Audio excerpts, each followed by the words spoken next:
अब यहां देखना, इनके केसेस बहुत आए हमारे पास। अब उन्होंने जब तंग वंग होकर, क्योंकि उनके काम सरे नहीं, सारे दुखी हो गए, जितने भी उनके भूत भी पूजे, प्रेत भी पूजे, श्राद्ध भी निकाले और सारी शास्त्र वेद साधना करें। तो मैंने पूछा भी तुम गुरुदेव आपके कौन है, कि उन कौन नहीं जानता उन गुरुदेव को, सारे वर्ल्ड में बोलबाला उनका, विदेशों में भी करोड़ों की संख्या में उनके अनुयायी है। तो मैंने कहा आपका नाम लेने का नंबर फिर कैसे पड़ा? कहते हैं गुरुदेव ने नाम नहीं दिया हमारे को तो क्रिया समझाई थी। हम गए थे आश्रम में इनका, यहाँ पर महरौली के अंदर दिल्ली में आश्रम है, बहुत लंबे चौड़े क्षेत्र में बना हुआ है। वहां गए थे तो वहां साधु संत छोड़ रखे महाराज जी ने, उन्होंने हमारे को क्रिया समझाई थी। ऐसे ये 4 क्रिया दी थी।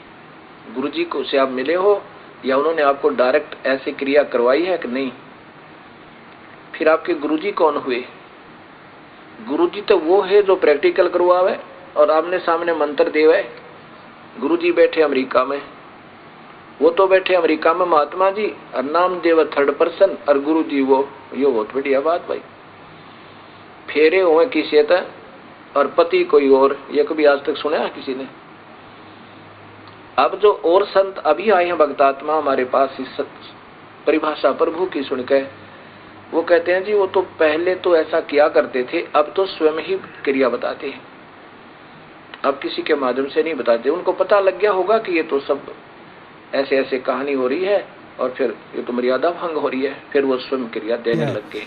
तो इसी दौरान हमारे गुरुदेव को इन नकली संतों और महंतों के कारण हरियाणा सरकार ने रोहतक जेल में रखा लगभग 2 साल के लिए, और हम इंतज़ार करते थे कि कब गुरुदेव आएंगे और कब हमें नाम मिलेगा, लेकिन ऐसा 2 साल तक हो नहीं पाया। तो मेरी पत्नी, वो भी हमारे गुरुदेव की शिष्य है, भगतमती, तो उसको लगभग बीमार ही रहती थी। वो मेरी शादी के बाद ही बीमार रहने लग गई थी। तो हमारे घर में कोई और पूजा पाठ होती नहीं थी, हमने नाम नहीं ले रखा था। तो वो मेरी माता को अक्सर कहती थी कि या तो हमें नाम दिलवा दो या हम अपनी कोई और पूजा पाठ कर लें।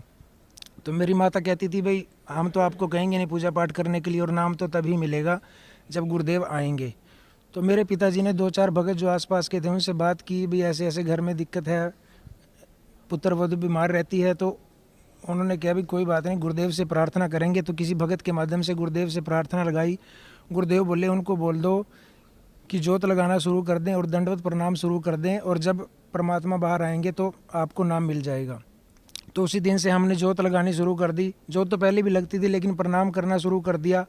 तो हमने देखा कि जो मैं आपको सच करके बता रहा हूँ, आप विश्वास करना इस बात को, कि 6-7 हज़ार रुपये महीने की दवाई हमारी आती थी, तो वो रोग ठीक नहीं हो रहा था। एक 10 रुपये की गोली से वो रोग ठीक हो गया, जबकि वो गोली किसी और बीमारी के लिए ली थी उसने, और जो रोग था वो उस गोली ने ठीक कर दिया हमारा। तो मेरा विश्वास परमात्मा की तरफ पूरा दृढ़ हो गया कि ऐसा परमात्मा कर सकते हैं। जबकि हमने नाम भी नहीं लिया, तो नाम लेने के बाद कितने सुख होंगे हमारे घर में। तो सन 2008 11 मई को गुरुदेव के आने के 10-12 दिन बाद हमने उपदेश लिया। जो हम परिवार के 3 सदस्य रह रहे थे, हमने सभी ने उपदेश ले लिया। वो 3 नाम का जाप है, ओम तत्सत।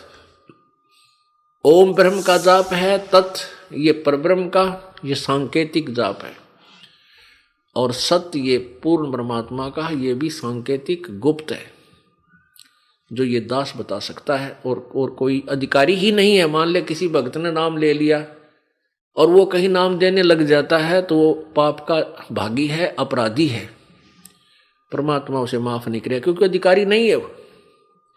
जैसे कबीर परमेश्वर आए थे, 64 लाख से सोए थे उनके, वो स्वयं ही तत्वदर्शी संत और गुरु की भूमिका कर रहे थे। तो उन्होंने किसी को भी अधिकार नहीं दिया था नाम देने का, कि तू नाम दे। कोई भी अन्य अधिकारी नहीं बनाया था कि उपदेश देने का, वो स्वयं ही नाम देते थे। तो इसी प्रकार वर्तमान में इस दास के अतिरिक्त कोई भी अगर ये मंत्र देता है वो अपराधी है, परमात्मा का शत्रु है। वो भोली आत्माओं को गुमराह करके नकली पासपोर्ट बना रहा है, डुप्लीकेट, फर्जी। तो ये फर्जी पासपोर्ट फिर बाद में दुख देंगे, सजा भी होगी, यही रह जाओगे, पार नहीं हो पाओगे। तो वो शत्रु है परमात्मा के बच्चों का जो धोखा दे रहा है। ऐसे नकली व्यक्तियों से भी आपने सावधान रहना है।